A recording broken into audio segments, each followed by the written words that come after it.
The Morris Worm. Never underestimate the determination of a kid who is time-rich and cash-poor. Cory Doctorow. Let's look at some pre-test questions. Question 1. What allows an attacker to gain additional privileges on a system by sending unexpected code to the system? A. Buffer overflow. B. MAC flood. C. Input validation. Or D. Spiders.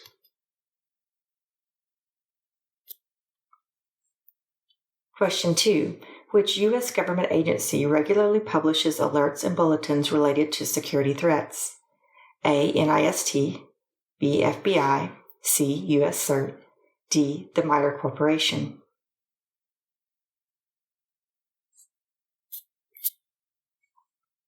Question 3. What can you use to ensure that unauthorized changes are not made to systems? A. Input validation. B. Patch management. C. Version control. D. Configuration management.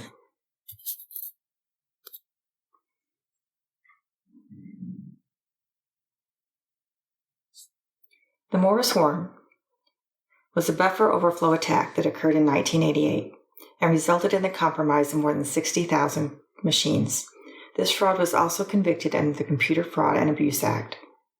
On November 2, 1988, 23-year-old Cornell University graduate student Robert Tappan Morris accidentally created the Great Worm at the Massachusetts Institute of Technology, MIT. This cyber worm was soon propagating at remarkable speed and grinding computers to a halt.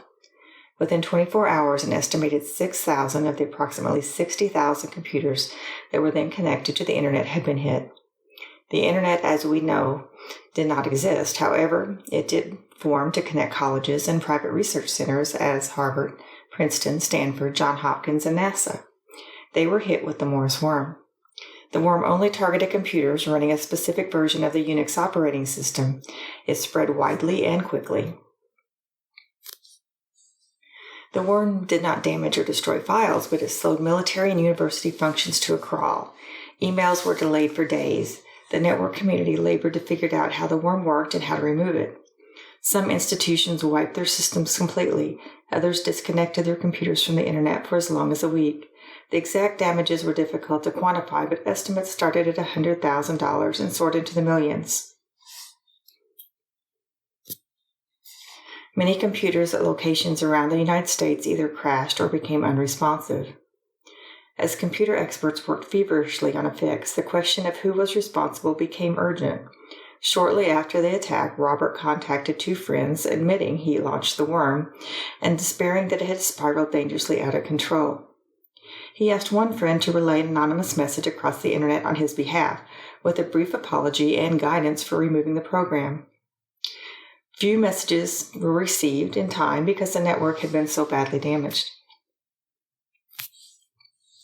The Morris worked by exploiting known vulnerability in Unix SynMail, Finger, and RSH-REXE, as well as weak passwords. Although the worm was intended to be harmless, Robert made some mistakes. The worm was programmed to check each computer it found to determine if the infection was already present. The Morris Worm worked by exploiting known vulnerabilities in Unix SynMail, Finger, and RSH-REXEC, as well as weak passwords. Although the worm was intended to be harmless, Robert made some mistakes when writing it. The worm was programmed to check each computer it found to determine if the infection was already present.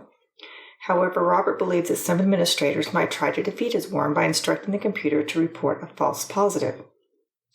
To compensate for this, Robert directed the worm to copy itself no matter what the response to the infection. This level of replication created system loads that not only brought the attention of system administrators, but also disrupted the target computers. Let's take a look at some of the source code.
Robert Morris's identity was leaked to the press by a friend. Robert had graduated from Harvard. He was a talented computer scientist and a prankster. He wrote the program at Cornell and hacked into MIT. Some threats are intentional, others are unintentional. Robert was experimenting with the program to see how fast it might spread, and it greatly exceeded his expectation.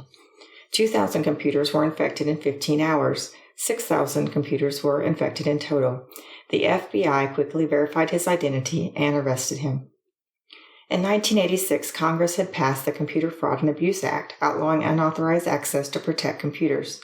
Prosecutors indicted Morris in 1989. The following year, a jury found him guilty, making him the first person convicted under the 1986 law. Morris, however, was spared jail time, instead receiving $10,000 fine, 3 years probation, and an order to complete 400 hours of community service. Later, in 2006, Morris became a tenured professor at MIT. Today, some still associate the image of a hacker with Robert Morris launching a random threat from his college dorm room. However, hackers are much more sophisticated. Some of the more common attackers today are criminals. Opportunities to make money from online attacks have resulted in growth in criminal activity. Furthermore, criminal activity is far more organized today. This activity includes fraud and theft. For example, rogueware tricks users into installing bogus antivirus software. Then they must pay to get it removed. Criminals have extorted millions of dollars using rogueware. More recently, this has morphed into ransomware. Criminals restrict access to the system and display messages to the user demanding ransoms to get access to his or her computer or files. Advanced persistent threats. Attackers focus on a specific target. APTs have high level of expertise and almost unlimited resources.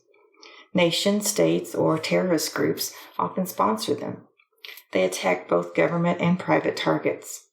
Operation Aurora is an example of an APT attack. Investigations indicate the APT attack originated from China. It attacked several private companies such as Google. A McAfee white paper titled Revealed, Operation Shady Rat, discussed 71 different APT attacks. 21 of these were government targets, 50 were private companies. Vandals. Some attackers are intent on doing damage. They damage just for the sake of damaging something. Their attacks are often targets of opportunity. Saboteurs. A saboteur commits sabotage. This could be a sabotage against a competing company or against another country.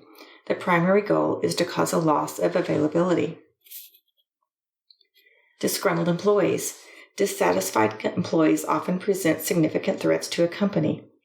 There are countless reasons why an employee might be dissatisfied. For example, an employee who did not receive a pay raise might be disgruntled. Employees with a lot of access can cause a lot of damage. Activists. Occasionally, activists present a threat to a company. Activists often operate with the mindset of the end justifies the means. In other words, if your company does something the activist doesn't approve of, the activist considers it acceptable to attack. Other nation. International espionage is a constant threat. For example, McAfee's Operation Shady Rat white paper details espionage activities widely believed to come from China. Attackers use remote access tools, RATs, to collect information. They have infiltrated several governments and private companies. Many countries include cyber warfare as part of their offense and defense and strategies. Hackers. Hackers attempt to breach systems. Depending on the goal of the hacker, the motivation may range from innocent curiosity to malicious intent.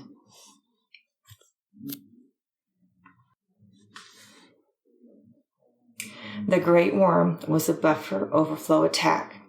It's a common type of exploit. It can occur when an attacker sends more data, unexpected code, or different code than the system or application expects. The vulnerability exists when the system or application is not prepared to reject it. This can cause the system to act unreliably. Additionally, if the exploit's creator is especially skilled, the exploit runs extra instructions, gaining the attacker additional privileges on a system. Normally, the system will validate data and reject data that isn't expected. Occasionally, a bug allows invalid data to be used. Buffer overflow errors allows attackers to insert additional data. This additional data can be malware that will remain in the system's memory until it's rebooted. It could insert a worm that spreads throughout the network. It could be code that seeks and destroys data on the system. It could cause the server to shut down and no longer be able to reboot. So how to avoid buffer overflow attacks? Avoid using C and C++. C and C++ are high-level programming languages that are vulnerable to buffer overflow attacks. Try to use other languages like Python, Java, and COBOL. These languages don't allow direct access to memory. Buffer overflow protection. The security of executable programs should be executed by detecting buffer overflows on stack-allocated variables.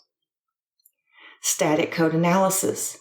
Use static application analysis tools such as Key1 to scan your code for buffer overflow vulnerabilities.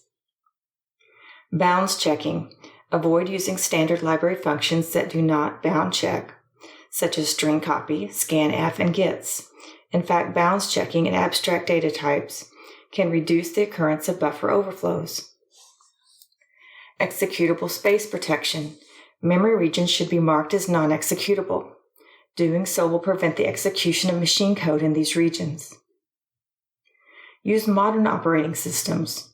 Modern operating systems have runtime protection that helps mitigate buffer overflow attacks, such as randomly rearranging the access space allocations of the main data areas of a process, avoiding knowledge of the exact location of important executable codes, and assigning a binary value, whether it's executable or non-executable in a memory area, protecting the non-executable area from exploits.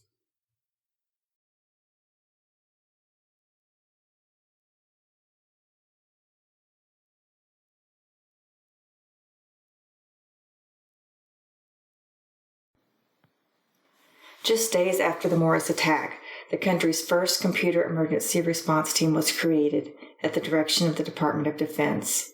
The Computer Emergency Response Team, or CERT, was born as a result of the Great Worm. The U.S. federal government has taken many steps to help companies manage IT risks. There are two primary paths. One is under the U.S. Department of Commerce. The other is under the Department of Homeland Security. Here you can see the U.S. CERT was created after the Morris Worm. The National Institute of Standards and Technology, NIST, is a division of the U.S. Department of Commerce. NIST publishes alerts and bulletins. NIST's mission is to promote U.S. innovation and industrial competitiveness. It does this by advancing measurement science, standards, and technology. NIST includes the Information Technology Laboratory, ITL. ITL develops standards and guidelines. The goal is to improve security and privacy of information on computer systems. Note that ITL and IDLE are two different programs. IDLE was developed by the United Kingdom and is managed by the UK Office of Government Contractors, U.S. Government Commerce. IDLE is a collection of books that provides guidance and best practices for the successful operation of IT. IDLE is managed by NIST, a U.S. program.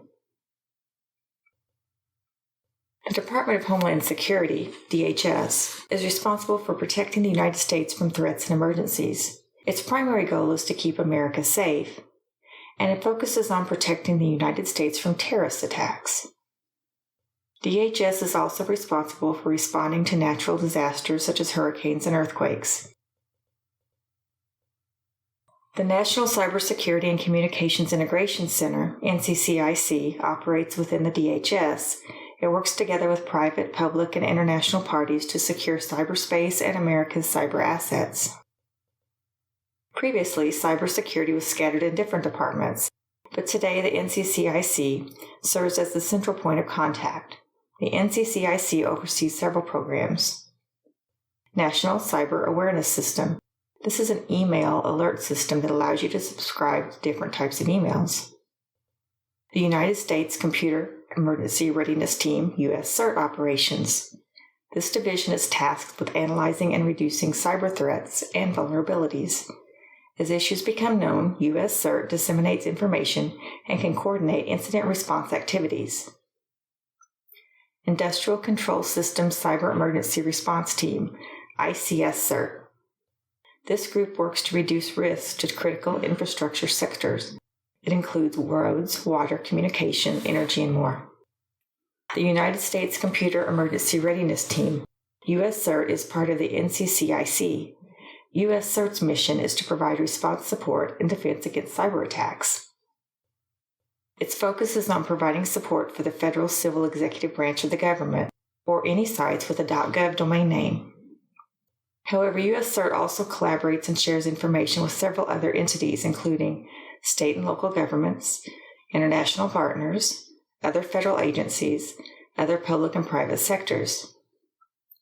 Information gathered by USCERT is shared with the public through the National Cyber Awareness System. This includes their website, mailing lists, and really simple syndication RSS channels. The MITRE Corporation, MITRE Corporation, manages 4 federally funded research and development centers, FFRDCs. These conduct research for several major departments of the U.S. government. The CVE is an extensive list of known vulnerabilities and exposures. As new discoveries are made, they are submitted as candidates for the list. The primary list is a standardized naming and description. It was unusual in the case of the Morris worm that the hacker helped mitigate the incident. Robert sent messages through his friends on how to remove the worm. However, because of the internet and the network being down, it was a struggle to relay the message. The Morris worm had a huge impact on how important and vulnerable computers had become. Media coverage was widespread, and the idea of cybersecurity was new. Developers had just started developing antivirus software. At the same time, the Morris worm inspired a new generation of hackers.